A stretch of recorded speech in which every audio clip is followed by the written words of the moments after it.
Nakaranas ka na ba na pumayag sa isang bagay na labag naman sa iyong kalooban para lang umiwas sa isang gulo o di komportableng sitwasyon? O kaya naman umalis ka sa isang pagkakataon na may panghihinayang dahil hindi mo na ipaglaban ang iyong pinaniniwalaan? May pagkakataon ba na hindi mo na ipahayag ang iyong tunay na damdamin sa takot na baka ma-judge ka ng ibang tao sa paligid mo? Nakonsensya ka na ba sa isang pagkakasala dahil hindi mo ginawa ang tama sa isang mahalagang sitwasyon? May mga sitwasyon ba na pinili mong manahimik na lang kahit na alam mong kailangan mong magsalita para sa katotohanan o katarungan? Ang mga sandaling ito ng kompromiso ay maaaring mag-iwan sa atin ng pakiramdam na kabiguan at pagkawala ng value sa sarili. Minsan nalulungkot ka kasi iniisip mo din na hindi mo nagagawa ang kalooban ng Diyos dahil sa mga compromises na nangyayari, dahil natatakot kang panindigan ang iyong paniniwala. Nalulungkot ka ba kasi bakit parang hindi ka nagkakaroon ng breakthrough? Narealize ko na narito tayo sa mundo na kung saan natural ang mag-compromise. Kaya nang bilang mga Kristiyano ay inaasahan ng Diyos na tayo ay magiging iba sa nakakarami. At kahit hindi ka Kristiyano, somehow parang naisip mo na kailangan mo din magkaroon ng paninindigan, lalo na kung ito ay panggawa ng tama. Bakit? Kasi hindi tayo nilikha ng Diyos para mabuhay sa mundo ng kasinungalingan, lokohan, siraan, kawalan ng hustisya, panlalamang sa kapwa, kawalan ng pagtitiwala sa Diyos. Kaya kahit pa paano meron tayong longing na gumawa ng tama. Hindi nga lang natin maintindihan minsan kung bakit. Minsan andun ang desire mo na hindi sumang-ayon sa kapwa mo empleyado na gumagawa ng mali sa kumpanya. O kaya merong deal na parang ayaw mo patulan, kaya lang iniisip mo din na kailangan mo ng pera kaya napipilitan kang gawin ito. Tiligan kung Kristiyano ka man o hindi, ay pag-uusapan natin kung paano ba tayo matututong manindigan sa tama. Paano tayo matututong magtiwala sa Diyos? Paano pinakita ng Diyos yung kanyang pagpapala sa mga tao nagtitiwala sa kanya na sumunod at manindigan sa tama na kalooban niya? Pag-uusapan natin ngayon ang buhay ni Daniel na talaga namang nagkaroon ng breakthrough dahil sa kanyang paninindigan sa paggawa ng tama na kalooban ng Diyos. Tapusin mo ang mensahe na ito dahil kung paano naging matagumpay si Daniel sa kanyang buhay, ay ganoon ka din magtatagumpay dahil ang Diyos natin ay hindi nagbabago. Kung gagawin mo ang mga bagay na ginawa ni Daniel, ay ganoon ka din kalulugdan ng Diyos at iingatan. Si Daniel ay isang ordinaryong tao na kagaya natin, pero siya ay nagkaroon ng impact sa mga taong nakasalamuhan niya. At ang good news ay hindi lang siya, kung hindi ikaw at ako ay destined for impact. Magandang araw muli mga ka-What G. Salamat sa Diyos sa inyong pagsubaybay sa mga mensahe ng ating Diyos dito sa ating vlog na may bagong upload every Monday 6 p.m. Sa mga hindi pa nakakilala sa akin, ay ako po si Kuya Mike. Ang calling po sa akin ng Diyos ay magbahagi ng kanyang salita sa paraang mas madaling maiintindihan ng mga manonood. Salamat din pala sa mga bagong members ng ating online discipleship group. Kung gusto mo sumali sa discipleship group, mag-type ka lang ng join sa comment section. Sa mga gusto mag-lead naman ng online discipleship group, ay message nyo lang kami. Type nyo ang salitang lead at magre-reply kami para sa link ng registration. Meron nga pala tayong live worship service sa UpLive na ginaganap every Sunday 10 a.m. Pwede namin kayong ipanalangin dito pagkatapos ng service. Sa mga gustong sumamba, nakasama namin ay mag-type lang kayo ng worship at padadala namin kayo ng link. Kung hindi ka pa nga pala nakakasigurado sa iyong kaligtasan, hindi ka sigurado kung matapos ka mawala sa mundong ito ay makakasama mo ang Diyos sa langit, mag-type ka ng save sa comment section at babahaginan ka namin ng mabuting balita. Okay, balik tayo sa topic. May 3 point tayo na pag-uusapan ngayon kung paano tayo maninindigan sa ating paniniwala na magre-resulta para magkaroon tayo ng impact sa ibang tao para sa karangalan ng Diyos. Number 1, uphold your heart's conviction. Number 2, submit your faith to testing. Number 3, exemplify God's grace in and through your life. So number 1, uphold your heart's conviction. Manindigan ka ng buo sa iyong paniniwala. Ito yung ginawa ni Daniel. Basahin natin yung background ng story. Sabi sa Daniel 1, ng 3 taon ng paghahari ni Haring Jehoiakim sa Juda, ang Jerusalem ay kinubkob ni Nebuchadnezzar na hari ng Babylonia. Pinahintulutan ng Panginoon na bihagi niya si Haring Jehoiakim at samsamin ng ilang kasangkapan sa templo. Lahat ng ito ay dinala ni Nebuchadnezzar sa lupain ng Babylonia at inilagay sa kabangyaman ng templo ng kanyang mga Diyos. Now, pansinin natin na hindi sinabi dyan na malakas si Nebuchadnezzar kaya nabihag nila ang Jerusalem. Kung hindi, sinabi dyan na pinahintulat lang ito ng Diyos. Maaaring sa isip ni Nebuchadnezzar, malakas kami at magaling. Pero maliwanag dito na kahit malakas pa sila, pero kung hindi ito ipahihintulot ng Diyos, ay hindi sila mananalo. Kaya kaibigan, misa inisip natin na nagtagumpay ako, ang galing ko talaga. Kaibigan, ito yung katotohanan. Wala tayong magagawa kung hindi ito ipahihintulot ng Diyos. Kaya sa halip na kunin natin yung credit, ay ibigay natin ito sa Diyos. I-acknowledge natin na siya ang nagbigay sa atin ng buhay, lakas, talent at abilities. At siya din ang tumulong sa iyo, kaya ka nagtagumpay. Sa case naman ng mga Israelita, ay pinahintulot ng Diyos na mabihag sila dahil sa kanilang pagsuway at pagtalikod sa Diyos. Ang ibig sabihin ay ang Diyos ang may kontrol ng lahat ng bagay at alam ito ni Daniel. Walang pwedeng mangyari maliban na ito'y ipahintulot ng Diyos. Then, sabi pa sa verse, iniutos ng hari kay Aspenas ang pinakamataas na opisyal ng palasyo na pumili ng ilang Israelitang kabilang sa angkan ng mga hari at ilan sa angkan ng mga maharlika. Ang pipiliin nila ay mga kabataan na walang kapansanan, makikisig, matatalino, madaling turuan, may malawak na pangunawa at karapat-dapat maglingkod sa palasyo. Tuturuan din sila ng wika at panitikan ng mga taga-Babylonia. Nais ni Nebuchadnezzar na pumili ng mga kabataan na kabilang sa angkan ng hari ng Jerusalem at angkan ng maharlika. Sila ay dadalhin sa Babylonia at gagawing advisor ng hari. At dito nga ay kabila si Daniel at ang kanyang mga kaibigan. Then, sabi sa verse 5, iniutos ng hari na sila'y paglaanan ng pagkain at alak araw-araw mula sa kanyang sariling pagkain at alak. 3 taon silang sasanayin bago maglingkod sa hari. Kabila sa mga napili ay sina Daniel, Hananias, Misael at Azarias na pawon ng mula sa lipi ni Juda. Binigyan sila ni Aspenas ng mga bagong pangalan. Si Daniel ay Belteshazzar. Shadrach naman si Hananias. Meshach si Misael at Abednego si Azarias. Ayon sa talata ay sasanayin sila sa lengguwahe at kultura ng Babylonia. Narealize ko na sila ay gagawing parang isang mamamayan ng Babylonia mula sa pagkain, pag-iisip, paniniwala at ibaba.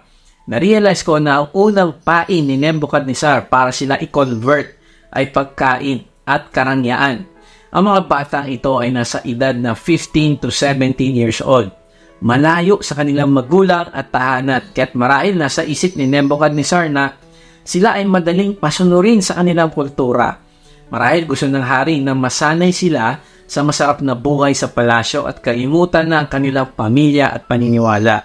Nakakalungkot kasi sa modernong panahon natin ngayon ay maraming tao din ang pinagpapalit ang pamilya, paniniwala at kalooban ng Diyos sa pera at karangyaan. Maliit pa lang tayo, kinokondisyon na tayo sa isip na ang kaligayahan ay makakaptan natin sa mga gandang kotse at ari-arian. At ito yung strategy ni Nebuchadnezzar. Para sinasabi ni Nebuchadnezzar sa kanila na sumunod kayo sa akin. Kalimutan nyo na ang inyong pamilya at relihiyon at mararanasan nyo ang kaligayahan dito sa piling ko. Kaya nga, pati pangalan nila Daniel ay pinalitan. Ang pangalan ay nagsisimbolo kung anong pagkakakilanlan sa isang tao. Halimbawa, yung pangalan na Daniel ay ang ibig sabihin ay God is my judge. Hananiah ay God has favored. Mishael ay who is like God. Azariah ay Jehovah has helped. Na-realize ko na ang bawat pangalan ay testimony ng pagkilos ng Diyos sa buhay nila.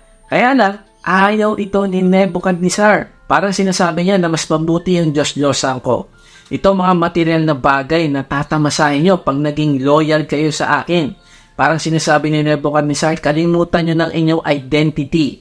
Kayo ay iba ng tao. Ang pangalan ni Daniel ay naging Belteshazzar na ang ibig sabihin ay the treasurer of Bel. Si Hananiah ay naging Shadrach na ang ibig sabihin ay Akos Koman. Si Mishael ay naging Meshach na ang ibig sabihin ay he who belongs to the goddess Shishak. At si Azariah ay naging Abednego na ang ibig sabihin ay servant of Nebo. Ang mga pangalan nila ay kinabit sa mga Diyos-Diyosan ng Babylonia. Narealize ko na ang Diablo ay nagsisikap din na palitan yung ating identity bilang mga anak ng Diyos. Gusto niya maging anak ka na sanlibutan. Kaya sisikapin niya, mahila ka niya na mag-compromise. Kaya nga alalahanin natin ito. Every time na nagko-compromise ka ay nakakalimutan mo ang iyong identity. Every time na hindi ka sumusunod sa kalooban ng Diyos, ay nawawala ang peace na binibigay ng Diyos sa iyo.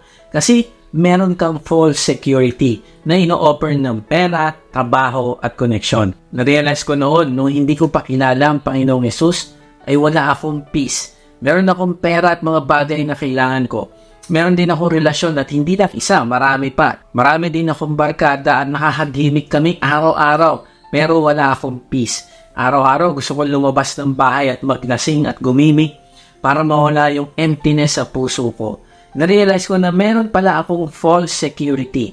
Yung tunay na security pala, ang Diyos ay wala sa akin. Bagaman akala ko ay Kristiyano ako kasi nagsisimba naman ako. Kaya nakakalungkot kasi maraming nagsasabi na sila ay Kristiyano pero ang kanilang buhay ay puno ng compromises. At hindi mo na makikilala kung sino talaga yung anak ng Diyos at hindi. Kasi parehas na lang kumilos, mag-isip at magsalita. Kaya minsan inisip ko na mahirap talaga mapaniwala sa Panginoong Yesus yung ibang mga nasa ibang relihiyon. Kasi nasa isip nila na ang pinanggalingan nga ng pornography, alcoholism, corruption, violence, at iba pa ay mismo mga bansa na ang tawag nila sa kanilang sarili ay Kristiyano. At marahil sila Daniel, inisip nila, masarap ang buhay natin dito tapos malayo pa tayo sa ating mga magulang. Wala yung ating pastor dito, kaya pwede na tayong mag-compromise. Kasi wala namang makakakita sa atin dito. Mali kaibigan, dahil wala tayong pupuntahan na hindi makikita ng Diyos. Kaya kailangan natin mag-ingat kasi pwede tayong mahulog na mag-compromise kung wala na nakakita. May kapatiran tayo na nahulog sa kasalanan dahil may isang instance sa kanyang trabaho na kinailangan niya pumattend ng conference sa malayong lugar. Kaya lang ay aksidente na nakita sila doon ng kanyang ex. At dahil nga hindi niya kasama yung kanyang asawa, ay may nangyari sa kanila nung ex niya. Nabuntis ang ex niya at doon na nagsimula ang isang magulong buhay para sa taong ito. Kaibigan, ingatan mo ang iyong paniniwala at paninindigan dahil reflection ito ng iyong character at ng iyong relasyon sa Diyos. Kaibigan, tandaan mo ito. The true test of character is what you do when you know absolutely nobody else will find out. Now, hindi natin alam kung gaano karami sa mga kasama ni Daniel ang bumitaw din sa kanilang paninindigan. Pero sigurado na hindi sumunod sa kagustuhan ni Nebuchadnezzar ay si Daniel. Hindi sinabi ni Daniel that ginagawa din naman ng ibang kasama ko kaya gagawin ko na lang din. Hindi, as sabi niya, verse 8, ngunit ipinasya ni Daniel na hindi niya durungisan ng kanyang sarili sa pamamagitan ng mga pagkain at alak na galit sa hari. Kaya ipinakiusap niya kay Aspenas na huwag silang pakainin at painumin ng mga iyon. Wow, sa puso ni Daniel ay merong conviction at ito ang pinanindigan niya. Pansinin natin, salitang pinagpasyahan. Ang ibig sabihin na intentional at determinado si Daniel na huwag kumain ng mga karne at uminom ng alak na galing sa hari. Bakit? Kasi isang practice noon na ang kakainin ng hari na pagkain ay iaalay muna sa mga Diyos-Diyosan. At pagkatapos nito, saka naman ito kakainin ng hari.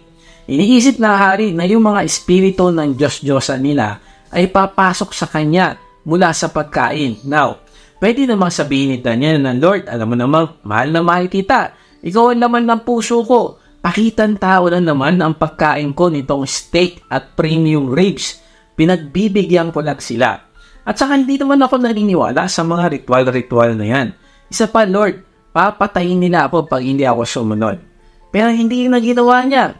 Ang sabi sa talata ay, ipinasya ni Daniel na hindi niya durungisan ng kanyang sarili. Sa King James translation, sabi, but Daniel purposed in his heart that he would not defile himself. Ang ibig sabihin na ipinasya at purpose in his heart ay inoobliga niya yung kanyang sarili na sundin ang salita ng Diyos at ang kapamaraanan nito at hindi ang kagustuhan at kapamaraanan ng mga taga-Babilonya. Ayaw niya madumihan ng ibig sabihin ay dinededicate na niya ang buhay niya para sa Diyos. Hindi niya ito ipapagamit sa kamunduhan, kundi ipapagamit niya yung kanyang sarili para sa ikararangal ng Diyos. Alam niya na kahit anong compromise ay hindi pwede dahil ito ang magpapadumi sa kanya. Kaibigan, tanungin mo ito sarili.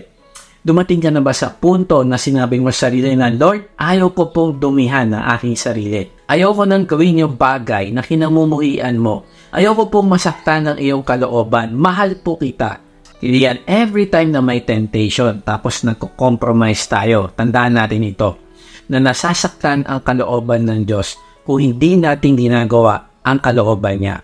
Sabi sa Efeso 4:30, at huwag ninyong saktan ng kalooban ng Espiritu Santo sapagkat siya ang tatak ng Diyos sa inyo. Ang katibayan na kayo'y tutubusin pagdating ng takdang araw. Nawan tanong, saan umuhugot ng tapang si Daniel na hindi sumunod kahit pa nga sila ay pwedeng patayin ng hari?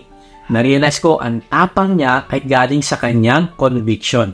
Ang conviction ay paniniwala mo na ang Diyos at ang kanyang salita ay totoo. To the point na ang action mo ay ina-align mo na dito kahit pa anong mangyari.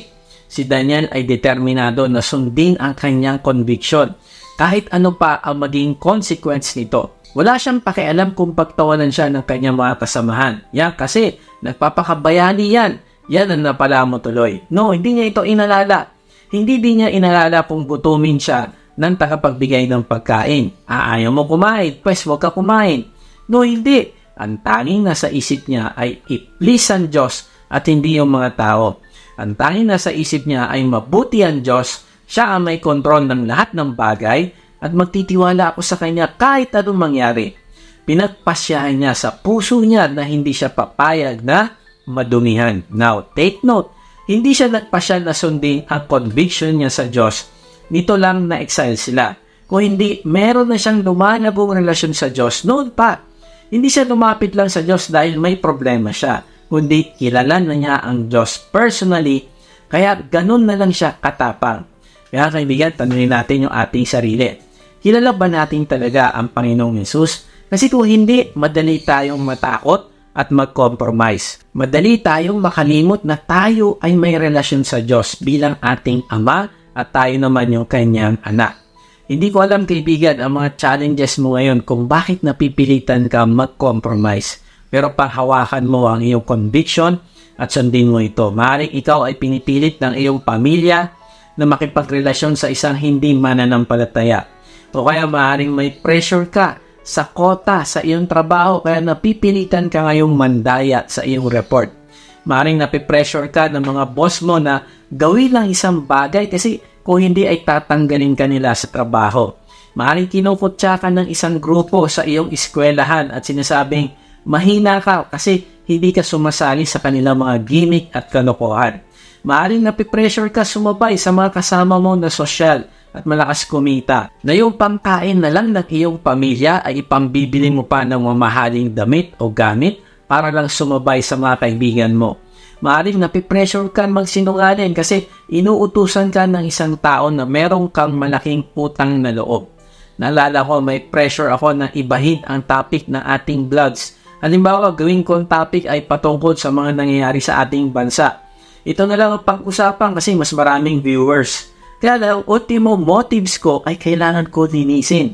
Bakit ba ako mag-vlog? Para ba magpa-viral at kumita ng pera o hanapin ang mga naliligaw at ibalik sila sa Diyos? Kaibigan, ang kasalanan na isang bagay na hindi natin dapat i-tolerate sa buhay natin. Parang ipis na hindi mo pwedeng i-tolerate. Ay, isa lang naman ang ipis na ito. Sige, okay na tayo ipis. Basta hanggang dyan ka lang sa corner na yan, ha?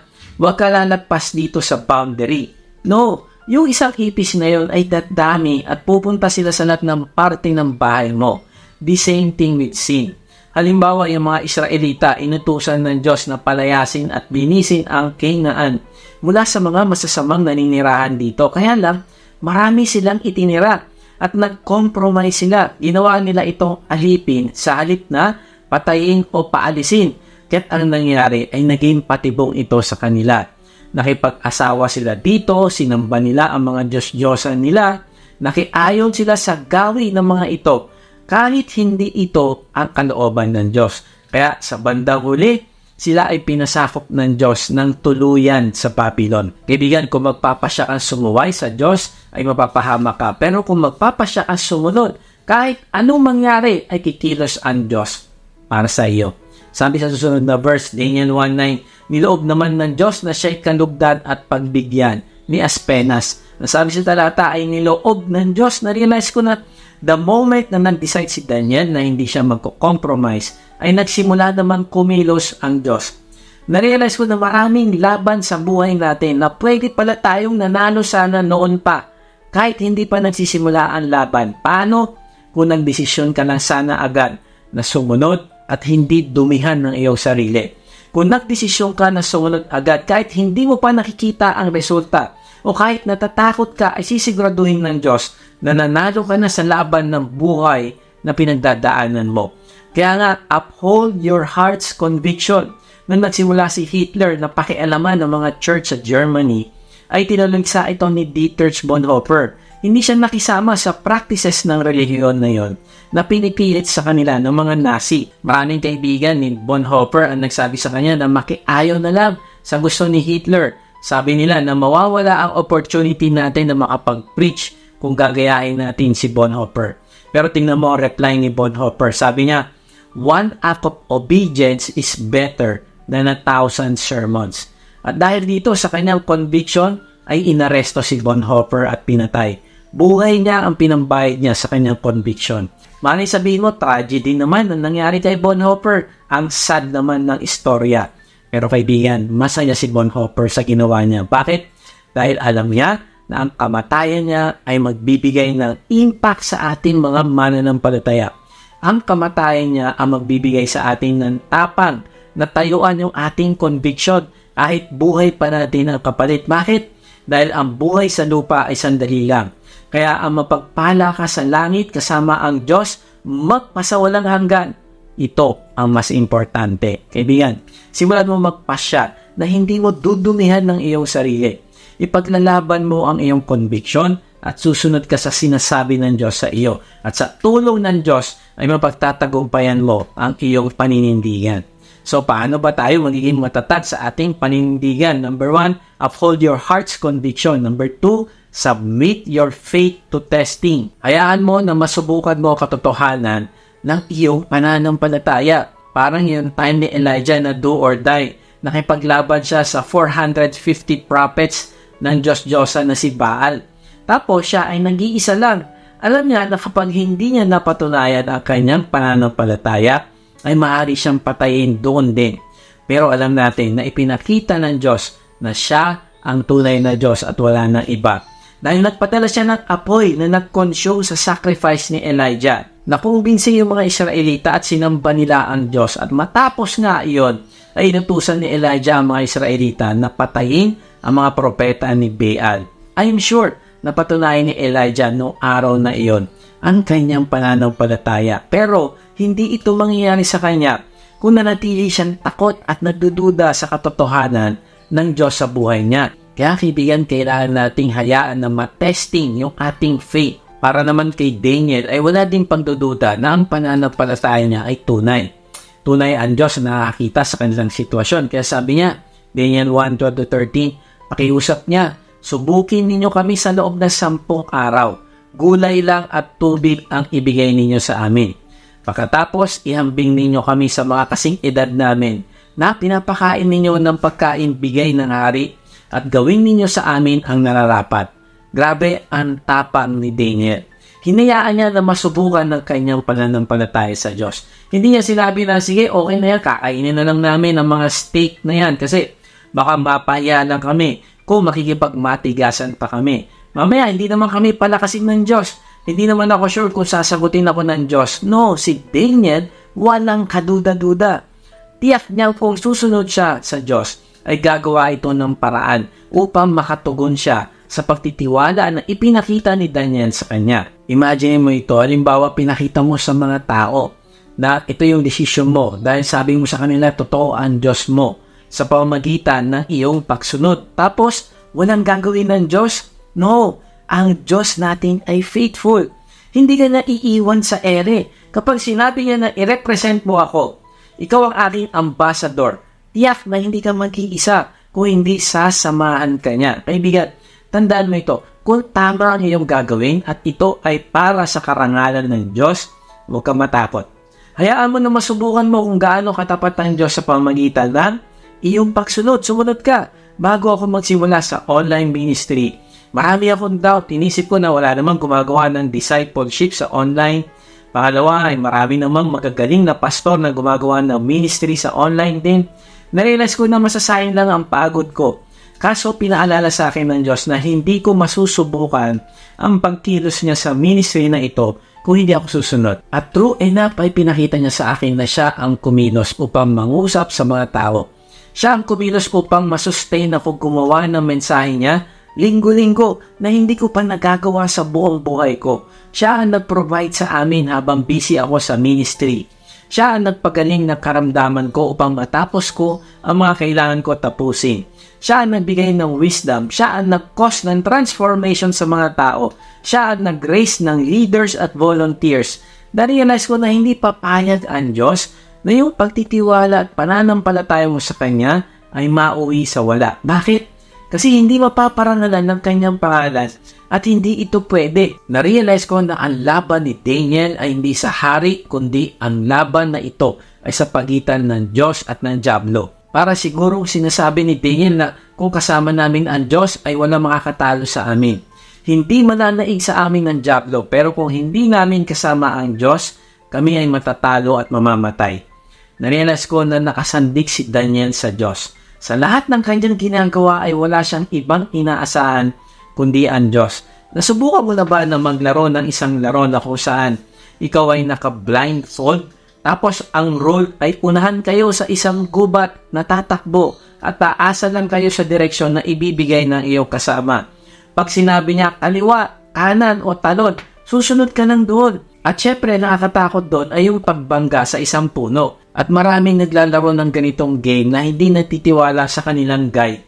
Kaya nagbabagal na lang siyang lumakad o kumakapa-kapa sa paligid kahit na sinasabi na nung guide, tuloy-tuloy ka lang, kaliwa, kanan, pero siya lakad lang siya ng lakad ng dahan-dahan at kumakapa-kapa pa. Ibig sabihin, hindi siya nagtitiwala doon sa kanyang guide.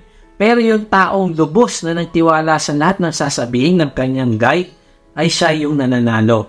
Sa larong ito, kailangan ng tapang at pagtitiwala. Sabi ni Pablo, 2 Corinthians 5:7, sapagkat namumuhay kami batay sa pananampalataya at hindi sa mga bagay na nakikita. Ibigan, sigurista ka ba? To see is to believe, kaya ayaw mo sumunod sa Diyos.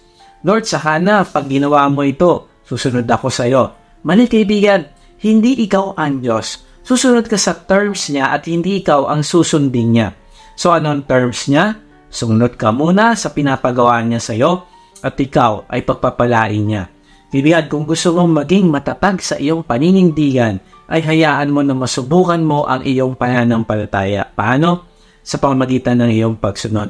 Hayaan mo na ipakita ng Diyos sa iyo na walang napapahamak sa mga tao na titiwalang sumunod sa bawat direksyon na binibigay niya. Huwag mo ilagay ang pagtitiwala sa mga taong magaling magsalita o sikat sa social media. Huwag mo ilagay ang pananampalataya mo sa mga bagay na nakikita mo, kung hindi ilagay mo yung pananampalataya mo sa Diyos na hindi nakikita. Walk by faith and not by sight. Alam mo, napakaganda nung sinabi ni Max Lucado. Sabi niya, sa tuwing gusto ng Diyos na maghimala sa buhay mo, ay ang gagawin niya, mag-i-issue siya ng command.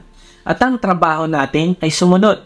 At ang resulta nito ay miracle. Yun naman ang trabaho ng Diyos. Kaya lang, kadalasan ay ang utos o command ay ridiculous. Sabi niya, kailangan mo sumunod sa ridiculous bago ipakita ng Diyos ang miraculous. Halimbawa, ridiculous na paikutin sila Joshua sa wall ng Jericho ng isang beses sa 6 na araw. At sa ika-7 araw ay iikot ulit sila ng 7 beses at ihipa ng trompeta at tapos sisigaw sila. Grabe, bakit ganon? Anong kinalaman nun sa gera? Di ba dapat sugurin na, akyating na yung pader na yan at gumawa tayo ng malalakas na sandata? Grabe, ridiculous command. Pero para sa Diyos ay hindi ito ridiculous. Para sa mga tao walang pananampalataya, ito ay ridiculous. Pero sa mga taong may pananampalataya sa Kanya, ito ay normal na command. At ano nangyari sa walls ng Jericho? Ito ay nag-collapse na wala silang ginagawa dito. Sino ang kumilos? Ang Diyos. Kaya kung gusto mo ng miracle sa iyong buhay, sundin mo itong formula. Ridiculous commands plus courageous obedience equals miraculous results. Sa mas maikling formula, commands plus obedience equals miracle. Ang trabaho ng Diyos ay magbigay ng command at gawin ang milagro. Pero ang trabaho mo ay sumunod kahit para itong ridiculous. Sabi sa Kawikaan 3:6, sa lahat ng iyong gawain, siya nga'y alalahanin upang ikay patnubayan sa iyong mga tatakid. Kaibigan, alalahanin mo ang Diyos. Ang ibig sabihin, alalahanin mo ang mga pangako niya sa iyo. Alalahanin mo ang kalooban niya at iniutos niya sa iyo at magtiwala ka sa Kanya. Huwag ka mag-compromise. Hayaan mo na masubukan mo ang Kanyang katapatan sa pamamagitan ng pagsunod mo kahit hindi mo maintindihan kung bakit ito ang inuutos niya sa iyo. Alam mo, kailangan ng Diyos sa iyo para maipakita niya yung Kanyang kapangyarihan at katapatan ay hindi ang iyong pagkaintindi sa Kanyang sinabi, kundi ang kailangan niya sa iyo ay ang iyong pagsunod. Kaibigan, learn to walk by faith, not by sight. Submit your faith to testing. Maraming tao ang magpipressure sa iyo. Masyado kang makaluma, idealistic, weird, panatiko. Kaibigan, magpakatapang ka at panindigan mo gawing ang tama na kalooban ng Diyos. Huwag kang matakot. Dahil kung ang Diyos ay kasama mo, wala kang dapat katakutan. Huwag matakot na magkaroon ng inconvenience dahil sa tuwing pinipili mo ang Diyos at hindi ang mundo, ay lumalago yung wisdom mo. Mas nagiging matalino ka sa desisyon mo dahil alam mo na kung anong dapat mong gawin para kumilos ang Diyos sa buhay mo. Sa tuwing pipiliin mo ang Diyos ay mas lalo kang lalago sa takal at pananampalataya sa Kanya. Maraming nagtatanong, paano ba lalago ang aking pananampalataya? Simple lang, sumunod ka at mararanasan mo ang miracle ng Diyos. At pag naranasan mo ito, ay lalago ang iyong faith. Then mag-i-issue ulit ng command ang Diyos. Then sundin mo ulit at gagawa ng miracle ulit ng Diyos. Araw-araw gawin mo ito at makikita mo, lalago ang iyong faith. Pero kung palagi ka nagko-compromise, hindi lalago ang iyong faith. Sabi ni Brother Yun, we're not called to live by human reason. All that matters is obedience to God's word and His leading in our lives. If God says go, we'll go. If He says stay, we'll stay. When we are in His will, we are in the safest place in the world. Naalala ko yung aking kaibigan, sabi niya, for so many years ay hindi pala siya lumalakad sa kabanalan. May mga area ng buhay niya ang nako-compromise. Halimbawa, pagdating sa kanyang transportation business, yung kanyang mga sasakyan ay pasuna, yung prangkisa, pero ginagamit niya pa din. Kaya sa halip na siya ay kumita, ay lalo pa silang nabaon sa utang. Hanggang sa na-realize siya na kailangan niya sumunod sa Diyos. Kailangan niya magpasya na huwag dungisan ang kanyang sarili at lumakad na may kabanalan. Binitawan niya yung kanyang negosyo na ito at hinayaan na ang Diyos na kumilos. Nung umpisa, ay talaga nakakatakot dahil hindi nila alam kung paano nila babayaran yung mga utang nila. At may instance pa na naputulan sila ng kuryente. Pero patuloy lang ang kaibigan ko na ito na naglingkod sa Diyos.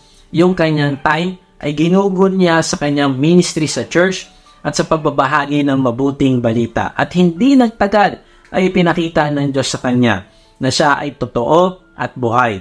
Kumilos ito upang tugunin ang ginawa niyang pagsunod at pagtitiwala. Nag-provide ang Diyos sa buhay nila at ngayon, by God's grace, ay wala na silang utang. Ibigan, hayaan mo na masubukan mo ang iyong pananampalataya. Huwag ka mag-compromise. Huwag ka tumigil sa paggawa ng mabuti. Huwag ka tumigil sa pagpanik sa kabutihan. Bakit? Dahil kapag ino-honor mo ang Diyos, ay i-honor ka din niya. At dito mo masusubukan na ang iyong pananampalataya ay totoo. So, paano ba tayo magiging matatag sa ating paninindigan? Number 1, uphold your heart's conviction. Number 2, submit your faith to testing. And lastly, number 3, exemplify God's grace in and through your life. Ipakita mo sa iyong buhay ang pagkilos ng Diyos maging buhay na patotoo ka ng biyaya ng Diyos. Basahin natin yung susunod na talata sa Daniel 1:14-21. Sinubok nga sila sa loob ng 10 araw at pagkatapos ng 10 araw, nakita mas malulusog at malalakas sila kaysa sa mga kasing edad nilang pinakain ng pagkain galing sa hari. Kaya gulay at tubig na lang ang ibinigay sa kanila sa halip na pagkain at inuming galing sa hari. Na-realize ko na kung isasabuhay natin yung ating conviction at pananampalataya sa pamamagitan ng pagsunod sa lahat ng sasabihin sa atin ng Diyos, tayo ay mapapabuti at mapagpapala. Gustong-gusto tayong pagpalain ng Diyos. Kaya kung hindi niya nakikita sa buhay natin yung conviction at pagtitiwala, ang ibig sabihin parati tayo nagko-compromise ay hindi natin matatanggap ang pagpapalang hinanda niya para sa atin. Sabi sa mga awit 1, mapalad ang taong hindi nakikinig sa payo ng masama at hindi sumusunod sa masama nilang halimbawa. Hindi siya nakikisama sa mga kumukutya at hindi nakikisabot sa gawaing masama. Sa halip, kasiyahan niyang sumunod sa pautusan ni Yahweh, binubulay-bulay niya ito sa araw at gabi. Katulad nga'y punong kahoy sa tabi ng isang batisan. Lagi sariwa ang dahon at namunga sa takdang panahon. Ano man ang kanyang gawin, siya'y nagtatagumpay. Hindi gayon ay sino mang gumagawa ng masama. Ito'y tulad ng ipa. Hangin ang siyang nagtatangay. Sa araw ng paghuhukom, parusa niya'y nakalaan. Siya'y ihihiwalay sa grupo ng mga banal, sa taong matuwid. Si Yahweh ang pumapatnubay, ngunit ang taong masama, kapahamakan ang hantungan. Ang talata na ito'y nagpapakita na kung susunod ka sa Diyos, hindi ka makikisangkot sa gawaing masama. Binabasa mo yung kanyang salita upang ito ay sundin. Ikaw ay magtatagumpay na parang puno sa tabi ng isang batisan. Palagi kang mamumunga sa takdang panahon. Pero kung hindi ka sumusunod, ikaw ay mapapahamak. Then, sabi sa susunod na verse, binigyan ng Diyos ang 4 na kabataan ng kaalaman at kakayahan sa panitikan at agham. Bukod dito, binigyan pa si Daniel ng kakayahang umunawa at magpaliwanag ng lahat ng uri ng pangitain at panaginip. Ayon sa talata, ay hindi lang sila naging malusog at malakas, o hindi binigyan pa sila ng Diyos ng wisdom at iba't ibang karunungan. At binigyan din si Daniel ng kakayahang mag-interpret ng panaginip. Wow, grabe, naintindihan ni Daniel na ang pagpapala ay hindi magmumula sa galing ng isang tao. Halimbawa, magaling siyang dumiskarte sa buhay, o maganda ang eskwelahan, o mataas ang pinag-aralan niya. Hindi doon manggagaling ang pagpapala, kundi ang pagpapala ay nakasalalay sa pagtitiwala at pagsunod sa Diyos. Then sabi sa susunod na verse, pagkaraan ng 3 taon na itinakda ng hari sa pagsasanay sa kanila, ang lahat ng kabataang pinili ni Aspenas ay iniharap niya kay Haring Nebuchadnezzar. Inausap sila ng hari at nakita niya walang kapantay, sina Daniel, Hananias, Misael at Azarias, kaya't naging lingkod sila na hari. Nakita ng hari na sa lahat ng bagay na itanong sa kanila, 10 ulit na mas mahusay at magaling sila kaysa mga salamangkero at mga engkantador ng kaharian. Naglingkod si Daniel doon hanggang sa unang taon ng panghahari ni Ciro. Wow! Na-realize ko na ang isang exciting sa pagsunod sa Diyos ay yung part na ang buhay mo ay magiging isang testimony ng katotohanan ng Diyos. Maraming hindi naniniwala sa Diyos, pero kung ikaw ay hindi magpapadala na makiayon sa mundo, ay gagawin ng Diyos ang mga imposibleng bagay upang makita ng mga tao na kapaligid sa iyo na ikaw ay nasa kamay ng Diyos, na kasama mo siya at kumikilos siya sa buhay mo. Marahil, nangarap kang maging significant din ang buhay mo dito sa lupa, na makagawa ka ng bagay na ikabubuti ng ibang tao. Kaibigan, ito na yon. Kung ipapakita mo ang pagtitiwala mo sa Diyos at masasaksihan nila ang ginawa ng Diyos sa buhay mo, ay magpupuri sila sa Diyos at magiging significant ang buhay mo sa Diyos. Hindi ka na parang dahon na tuyo na hinihipan ng hangin, o hindi ang buhay mo ay meron ng purpose at direksyon. Ang pananampalataya ni Daniel ay kinilala ni Nebuchadnezzar at ng ibang opisyal sa palasyo. Sabi ng hari ay 10 times ang lamang nila sa galing ng mga salamangkero. Bakit? Kasi ang kumikilos sa buhay nila, Daniel, ay ang Diyos mismo. Ang buhay nila ay nagbigay ng impact sa hari at maraming tao sa kapanahunan nila. At pati sa kapanahunan natin ngayon, tayo din ay naapektuhan, nagkaroon ng impact ang buhay ni Daniel. Kaya tayo napupuri din sa Diyos. Hanggang ngayon ay pinagpapala pa din tayo ng buhay ni Daniel. Bakit? Kasi hanggang ngayon ay pinag-aaralan pa rin natin yung testimony ng kanyang buhay. Naging buhay na patotoo si Daniel ng wisdom na galing sa Diyos, magaling na judgment at matalinong pagdidesisyon. May respeto siya ng marami dahil ginagawa niya ang tama. Sabi ni James George, when you yield yourself in complete and wholehearted obedience to God, He can do great things through you. Naalala ko, meron nang offer sa akin ng business mula sa isang mayaman na lalaki. Nakita ko ang kanyang influence at laki ng mga negosyo dahil matagal na kami magkakilala. Sabi niya na siya ang mag-finance ng business at ako lang ang magmamanage. Alam mo, nakaka-pressure kasi kailangan ko din ng extra income kasi para makapagbayad ng utang at para makaipon sa pag-aaral ng aking mga anak sa college. Kaya may mga bagay na hindi ko pwedeng i-compromise. Una, hindi siya mananampalataya ng Panginoong Yesus. Kaya hindi ako pwedeng makipag-partner sa Kanya. Sabi sa 2 Corinthians 6:14, huwag kayong makisama sa mga di sumasampalataya na parang bang kapareho ninyo sila. Maaari bang magsama ang katuwiran at ang kalikuan? O kaya ang liwanag at ang kadiliman? Pangalawa ay kakailanganin ko bitawan ng ministry na pinagkatiwala sa akin ng Diyos. At hindi ko din pwedeng i-compromise ito. Pangatlo, ang location ay malayong lugar at maaaring ang uwi ko ay once a month lang. At makukompromise ko ang time ko sa aking pamilya at makukompromise ko ang pag-disciple ko sa aking mga anak. At pang-apat ay kung hindi ako susunod sa Diyos ay wala akong testimony na maibabahagi ko sa iba na magre-resulta upang makilala at papurihan ng iba ang Diyos. Hindi ko maipapatotoo ang miracle na gagawin niya dahil pinili ko sundin ang kalooban niya. Wala akong sasabihin sa aking mga anak at mga apo na ito yung ginawa ng Diyos sa buhay ko nung ako ay hindi nagpadala sa pera at karangyaan ng mundo. Sabi ni Russell M. Nelson, make your testimony your highest priority. Narealize ko na wala makakapagbigay ng comfort at joy sa buhay natin na mas higit pa sa pagkakaroon ng magandang testimony. Kaibigan, simulan mong gawing priority ang pagbibigay mo ng makadiyos na testimony sa ibang tao. Exemplify God's grace in and through your life. Paano? Gaya ni Daniel, siguraduhin mo na ikaw ay lumalago sa pagkakilala mo sa Kanya at pagmamahal mo sa Panginoong Yesus upang magkaroon ka ng matibay na conviction. Ito mag-iingat sa iyo para maging matatag sa iyong paninindigan. Sabi ni Gary E. Stevenson, your testimony in Jesus Christ is not just what you say, it's who you are.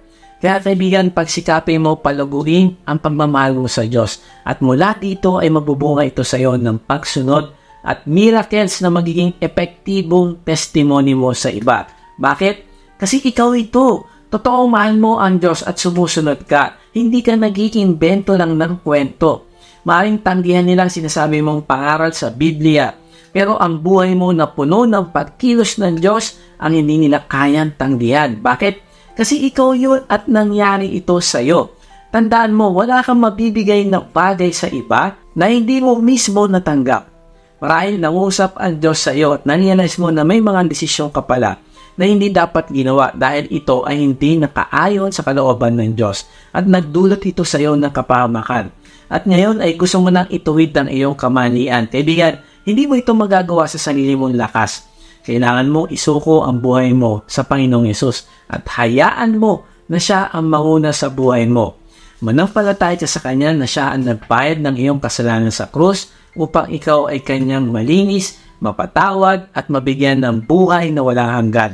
Ipahayag mo ang pananampalataya mo sa Kanya sa pamamagitan ng panalangin. Kahit nasaan ka, sabihin mo ito sa Kanya. Panginoong Hesus, inaamin ko po na ako po ay makasalanan. Patawarin mo po ako. Nananampalataya po ako na ikaw ang nagbayad ng aking kasalanan sa krus. Ngayon nga ay binubuksan ko na yung aking puso. Pumasok at manahan sa akin. Tinatanggap kita bilang aking Panginoon at tagapagligtas. Simula ngayon ay tatalikdan ko na aking kasalanan. Tulungan mo po ako na lumago sa aking pagkakilala sa iyo at maging isang buhay na patotoo din ako para sa iyo. Amen. Kung sumabay ka sa panalangin natin bilang pananampalataya at pagtanggap mo sa Panginoong Yesus ay mag-iwan ka sa comment section ng salitang accept para makilala ka namin at masama sa aming panalangin para sa iyong paglagong spiritual.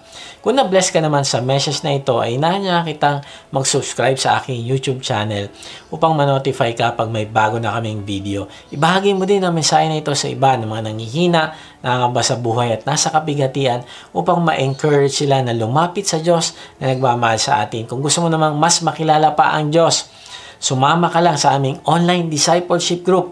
Type mo lang ang salitang join sa comment section.